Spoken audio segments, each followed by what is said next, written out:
local economies are systematically downgraded and even denuded. The Seva Cooperative Bank is a good example of this potential uh, dynamics between local and national. Poor women control their capital, but use it for unemployment, use it for employment generation, distributing dividends, and strengthening access to larger markets. At the same time, Seva Bank is linked into the larger banking system through the financial and regulatory system of the Reserve Bank and through financial dealings with their banking institutions. So to sum up, our experience in Seva, last page, our experience in Seva has shown that cooperative economic organizations are not only feasible for poor women, but bring about better work in several ways. First, they give women who are the most vulnerable a new identity based on respect for the contribution their work makes to society and to their own families. Second, cooperative forms of work allow them to build an enterprise and reach markets directly instead of being at the mercy of traders and others who exploit their lack of access to markets. Third, they are able to pool their resources, capital, knowledge, and skills. When they join Seva, they have access to savings, credit, housing, pensions, and other benefits that the women decide jointly. Fourth, they are able to avail themselves of government schemes and programs which would be difficult for them to do individually. Finally, their coming together into a viable organization increases their voice and bargaining power in society and in the marketplace. Let me conclude with the words of Puri Ben Ahir, who is an embroiderer in the North Gujarat, in the desert area. Her words are, so I'm just quoting her. My whole life has been a search for getting enough to eat for my family, having enough water, sending my children to school, and just being able to live a decent life. I have never been afraid to work. In fact, for us, work is life. But now, I have a better way of working.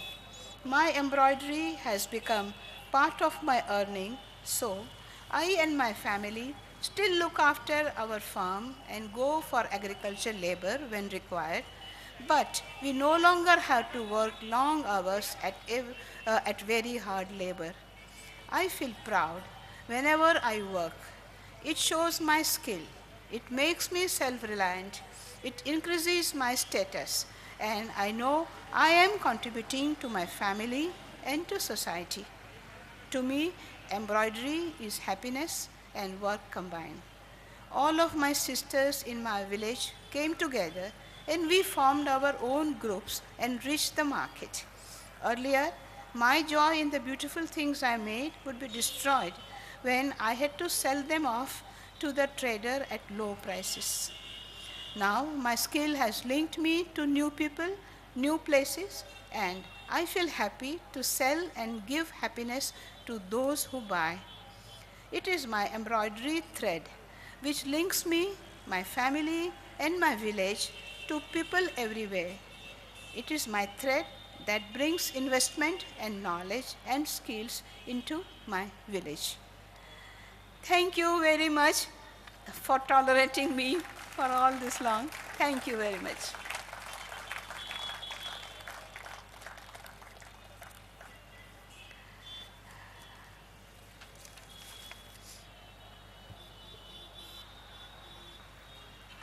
Thank you so much, madam, for this lecture. Now I request on behalf of Gujarat Economic Association and Dr. I.G. Patel, Dr. Alaknanda Ben Patel to share a few words with us.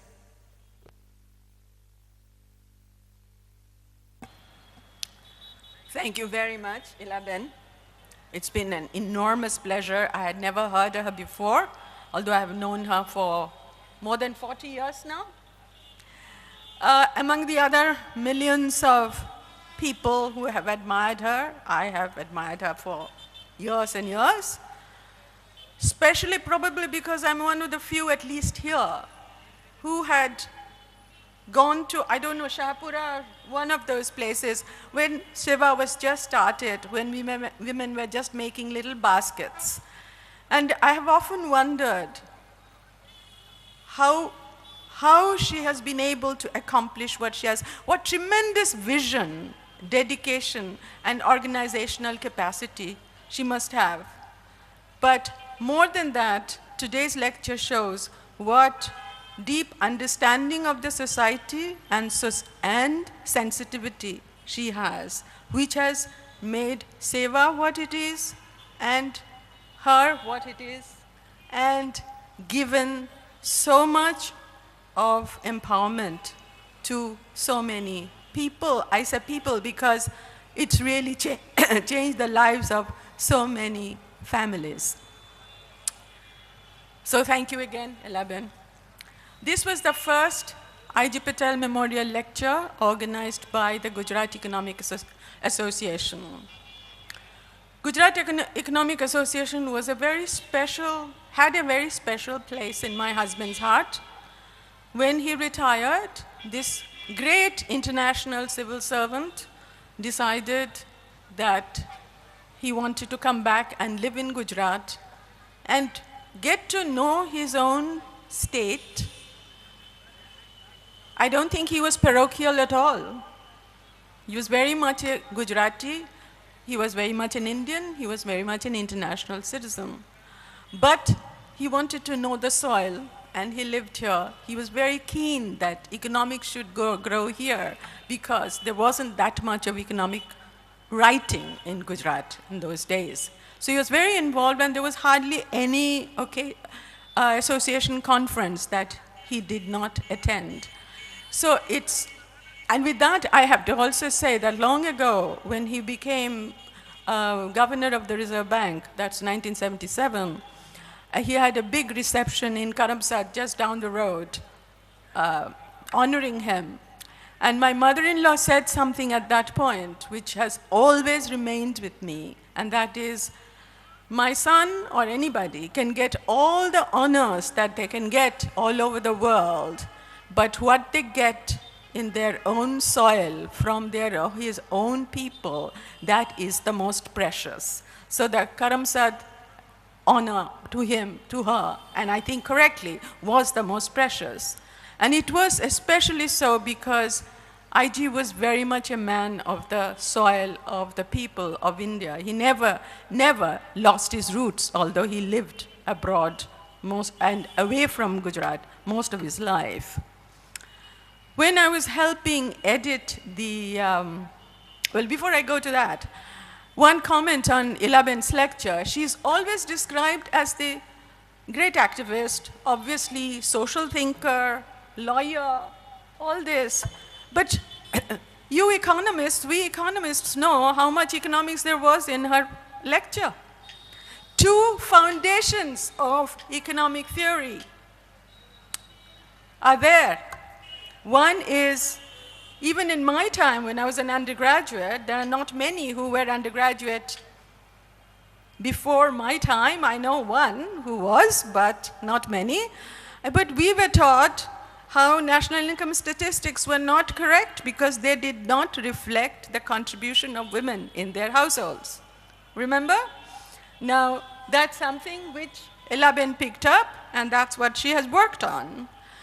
And the other thing, which probably is more elusive, is something which I found very interesting, how she said that when she was studying this village, the workers, I think near Surat, that the people who sold fish, and in the evening they may eat whatever, dal, roti, whatever there was, but if there was any leftover fish from the market. And that is, if you remember your undergraduate economics, Marshall's ultra-short period market. Because at the end, if it's a perishable commodity and you cannot sell it, if there is a leftover, either you consume it or you throw it, because you reduce the price as much as possible, and then the leftover you throw or you eat. And so this is something which she pointed out the first thing. So it's really, to me, it was very interesting how practically she showed the most fundamental of one of our economic theories. Anyway, going back to IG, as I was helping Dr. Reddy and Dr. Katkate edit his collection of articles, unpublished essays, what came to me was that there were certain things which were very central to his thinking. They were like the pillars which he never left. One, I think, a major towering one was secularism. Absolutely. I mean, there were just no two ways about it. Other, which he was very concerned with and which he believed very much, which Elaben has talked about so much, was equity. Equity and a just society. He has, in fact, very moving pieces on equity and justice. The third, again, where he was totally inflexible, was his belief in the empowerment of women, in the rights of women, justice for women. And that, if I have to say personally, I think is also because he was a Charutar Patel. Charutar Patels were known for their atrocities to women. I mean, I don't know about Charutar Patels, but you know, Gujarat society, Bengali society, these are the only two societies I know. Women were not treated justly, and I think he had personal experiences, I know he did, when he was a child, and that stayed with him forever. That empowerment of women, rights of women, fairness to women, equality of women were absolutely central to a just and good society. And so I could not think of anybody better than our dear Elaben to speak, to be the first one to give the I.G. Patel Memorial Lecture. So I have to thank Gujarat Economic Association to organize this, and thank you especially for agreeing to speak. Now, before I end, there is just another thing I wanted to say, which will also connect. Elaben was a special favorite of my husband's. She started her talk saying she wanted to talk about the centrality of work and how work was important to everybody. My daughter told me recently, we have only one daughter, and father and daughter were extremely close. When she was thinking of what to do, I don't know what, at some point, he apparently told her, you know something, when you grow up and start, sort of living life, you will realize that what will give you satisfaction most in life is work. If you do not work to your satisfaction, you will not be happy. And I think that was also very much the core of what Elaben said. So thank you again, Elaben, for coming and giving this lecture. And I have to thank my dear friend, my very, very dear friend, my sister-in-law, who is supposed to be an American, but who is also an Indian, Kathy Sridhar, who has come all the way from America to attend this lecture. She was very close to my husband, and she's very close to Elaben. So thank you, Kathy, for coming, and thank you, Gujarat Economic Association, and most of all, thank you, Elaben. Thanks.